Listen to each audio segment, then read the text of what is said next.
الحمد للہ رب العالمین والصلاة والسلام علی اشرف الانبیاء والمرسلین اما بعد فاعوذ باللہ من الشیطان الرجیم بسم اللہ الرحمن الرحیم۔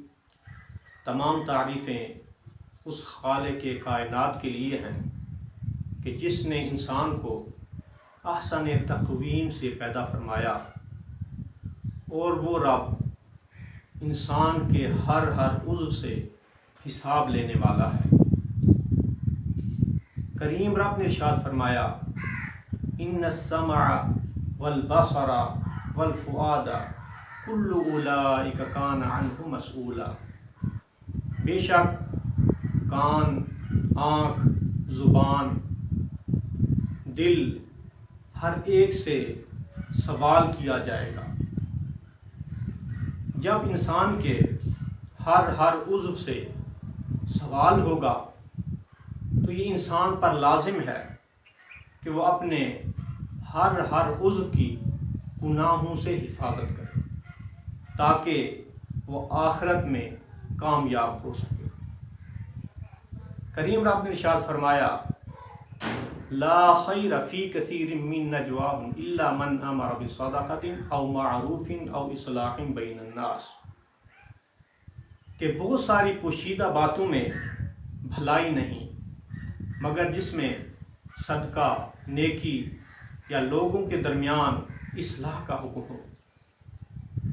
تو دوستو، ہم اپنے قیمتی وقت کو فضول اور بیہودہ باتوں میں ضائع کر دیتے ہیں، جو کہ ہمارے لیے باعث گناہ ہے، اور جتنا ہو سکے فضول گفتگو اور بیہودہ باتوں سے بچا جائے۔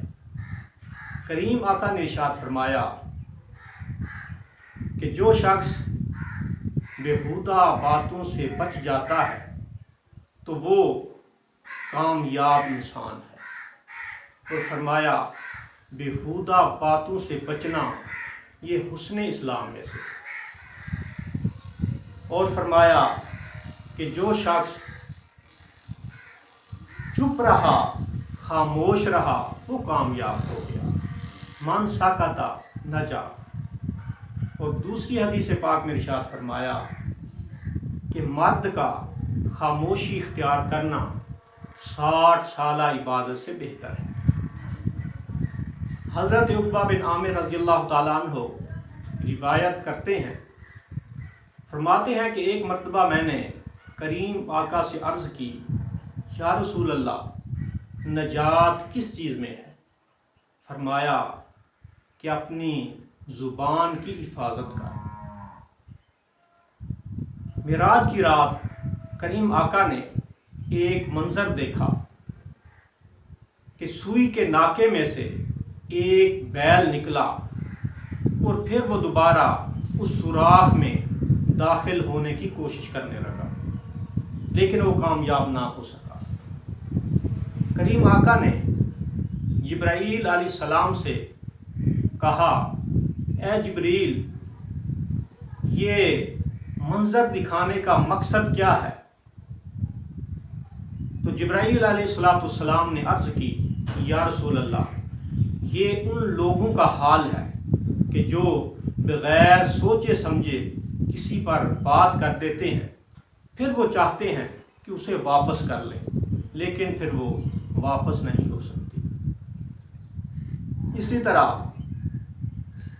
اپنی زبان کو فحش کلامی سے روکنا بے حد ضروری ہے، کیونکہ فحش کلامی یہ ذہن کو آلودہ کرنے کا سبب ہے، اور فحش کلامی کرنے والے ان کا حشر دوزخیوں کے ساتھ ہوگا۔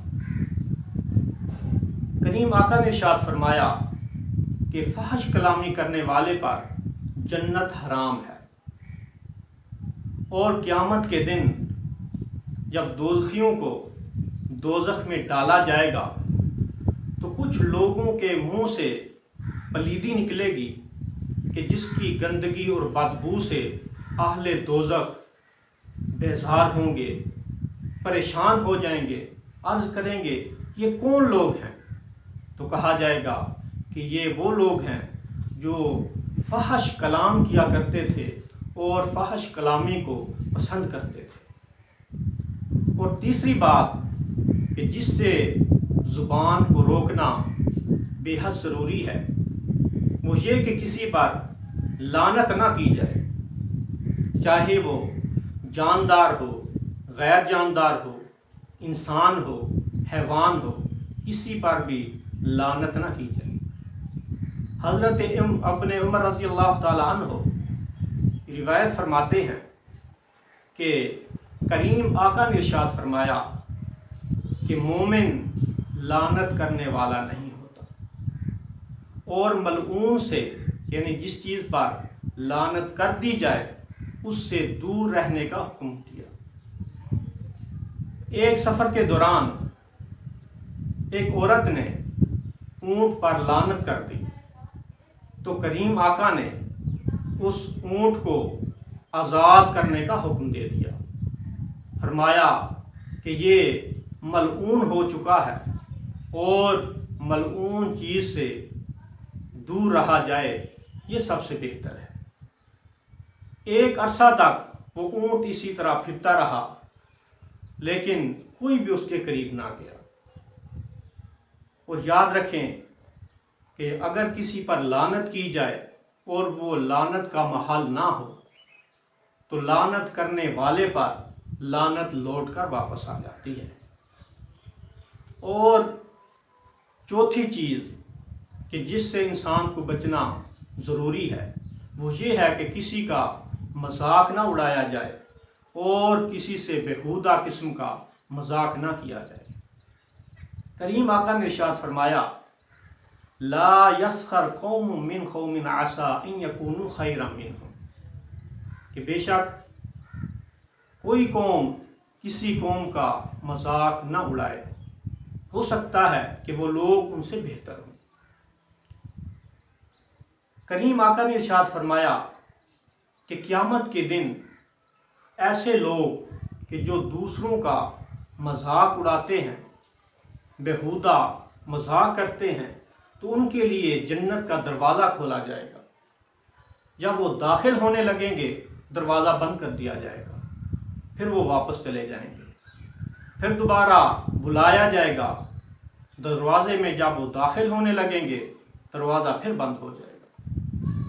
اسی طرح ان سے چند بعد یہ عمل دہرایا جائے گا یہاں تک کہ وہ نا امید ہو کر بیٹھ جائیں گے۔ پھر جب ان کو بلایا جائے گا تو وہ نہیں جائیں گے، کیونکہ ان کو پتہ چل جائے گا کہ ہمارے ساتھ مذاق کیا جا رہا ہے۔ اور یہ اس چیز کی سزا ہوگی کہ وہ لوگوں کے ساتھ دنیا میں مذاق، ٹھٹھا اور استہزاء کیا کرتے تھے۔ کریم رب سے دعا ہے کہ اللہ رب العزت ہمیں ان تمام برائیوں سے بچنے کی توفیق عطا فرمائے۔ وما علیہ